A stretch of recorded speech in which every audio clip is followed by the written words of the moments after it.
Hi, I'm Colin and welcome to How to Paint Watercolours. So if you're ready, we'll get started and we'll paint this one. Hello everyone, welcome back to Painting Watercolours with me, Colin. Just left a thin film of water on the paper and I'll give you a quick rundown of the colours that I'll be using today. It looks a lot, but I'll break it down for you. Naples yellow, Sennelier orange, cobalt blue and deep yellow, yellow light, Venetian red, but you can use English red or just any brick red. It's a desaturated red, alizarin crimson, raw sienna.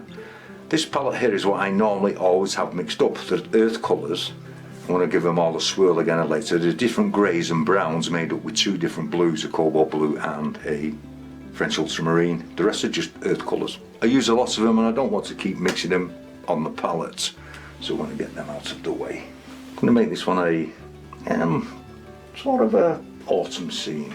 So I'm going to drop in some Naples yellow over these hills. Just want to give it a little bit of diagonal shape. Then I want to take some of the Sennelier orange. You can use cadmium orange, it doesn't matter. If you don't have Sennelier paints, that doesn't matter either.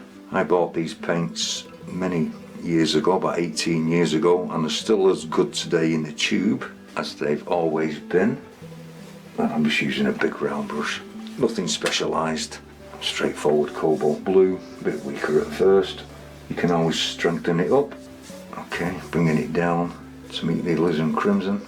Darken up this side a little bit. You have plenty of time to play with this. I might just strengthen up that alizarin crimson. It can be very difficult sometimes to get that one right. Pull that through there. This is where we can start, just to add a little bit of extra depth into the sky.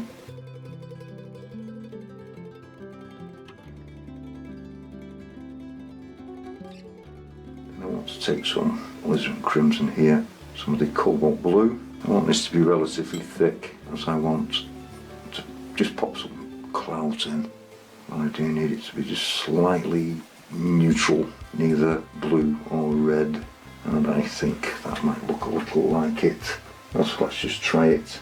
As you can see, I'm just going straight in with this, one because there's enough water on the paper and the paint is thick enough to hold it where I put it.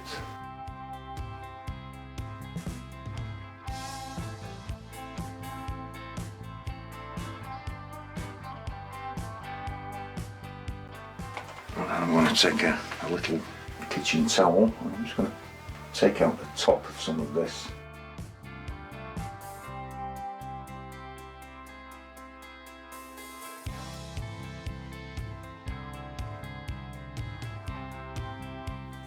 Back in with this colour. Just strengthening up some parts of it.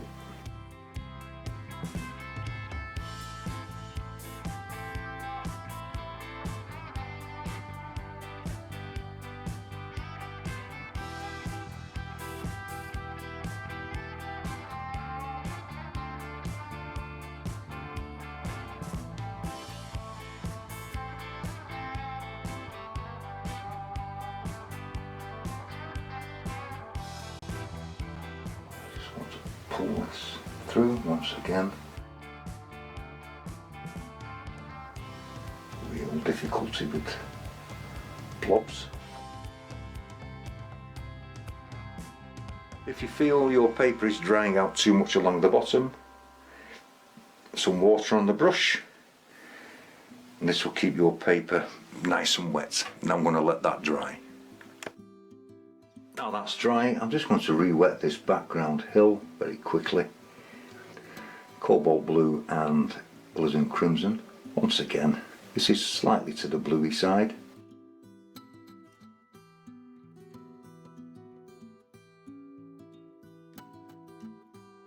I'm just allowing this to come through the water, adding water, and I just want it to pale off as it comes down. These hills, background hills and mountains, however you want to call them. Then I want to take some more of the alizarin crimson, drop it in there, and I just turn that slightly redder. This will give you a little different tone, and just a little darker in certain areas. This will add interest to your hill.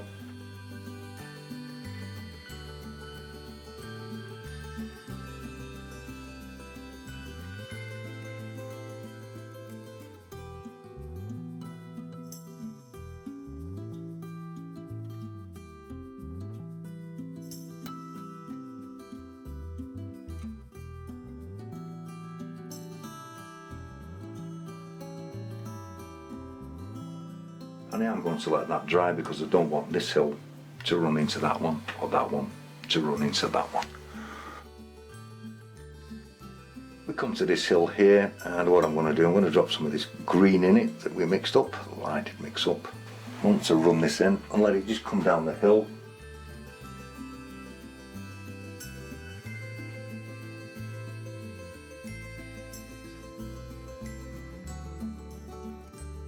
And then because we're going to do an autumn scene, I want to drop some raw sienna into this as well.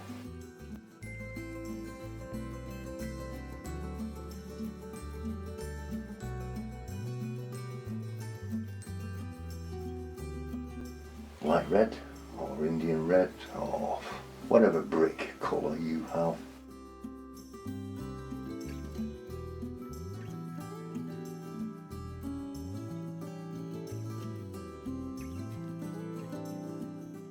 I'm going to take some of the sort of bluey purpley mixture and I want to drop this in along here just to cool it down a bit.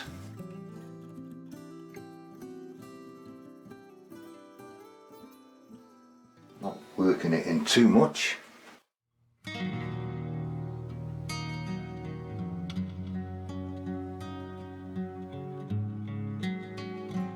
Out to almost nothing. Then I'm going to let that dry. Now that hill is quite reasonably dry, what I'm going to do is come back to the green again. I hope you enjoy these videos. If you do, please click the like button or the thumbs up button and leave a comment. I always like to hear from viewers. And there's one thing I want you to notice about this painting. I'm slowly warming it up as we come down. As you're going from the blues that are in the background, coming further forward. Okay, so that's a bit of cadmium yellow deep and cobalt blue. Cadmium yellow deep. I have put some masking fluid on here on the tips of the dry stone wall, which is just to keep them white. And once again, I'm going to drop some light red or Venetian red, depending on which one you've got.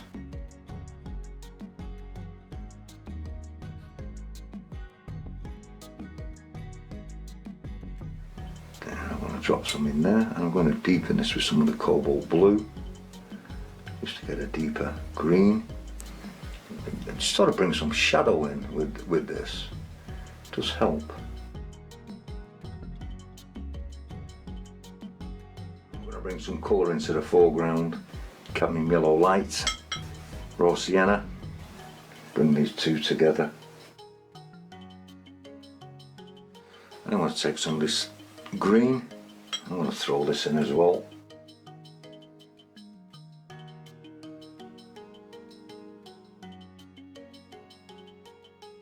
I'm just giving it some directional strokes. Some browns or some light red.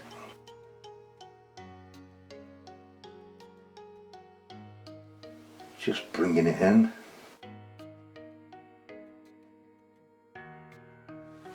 Then you can leave that to dry. I just did some shading on these houses. It's just cobalt blue and some grey just for the shading. So I'm going to take some cobalt blue for this. You can see where the cobalt blue is in the grey, and just put the windows in. I'm just going to let this drop into this.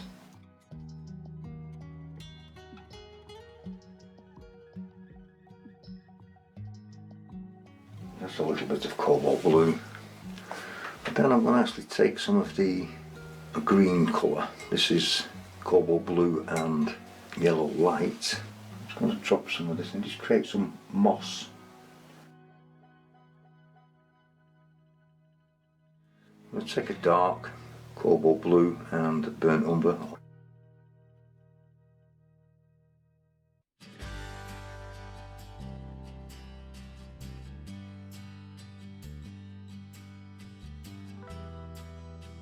Then I'm going to take some clean water along the wall.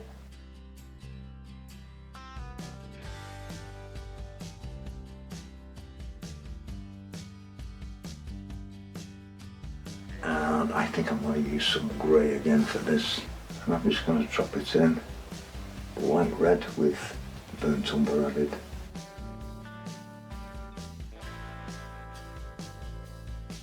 green in for moss on the wall.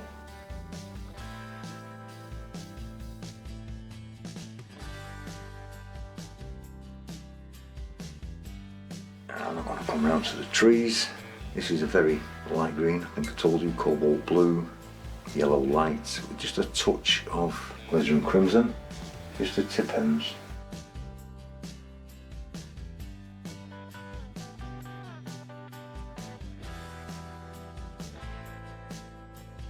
Let's move into the second colour, darker green.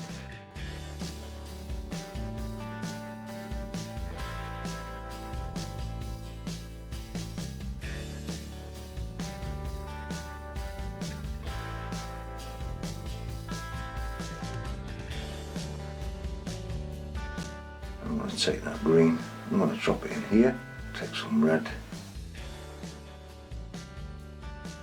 a little bit of dark, just a dark colour, just to create a murky green, as I like to say, just for the dark part in the trees.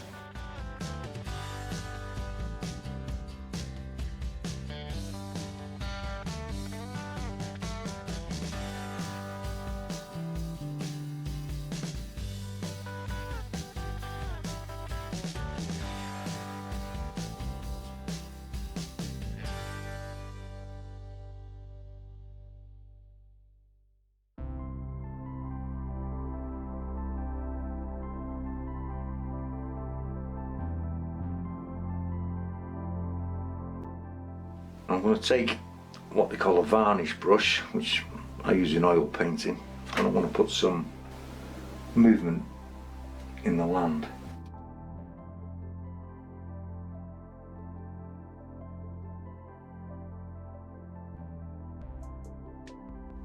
Take some of that earthy green.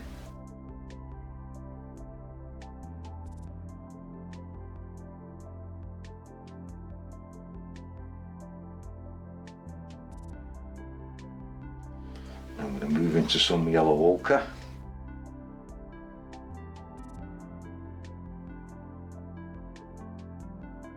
It's always nice to drop some of this in the red.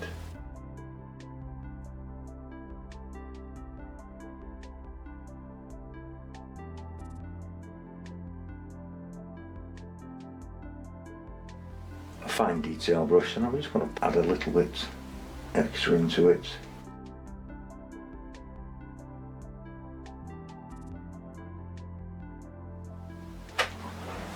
I don't want to keep going forever with this.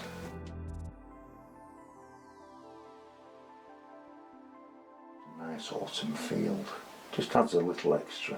Don't think I want to do any more to that. But you can sign it, mount it and frame it once it's dry.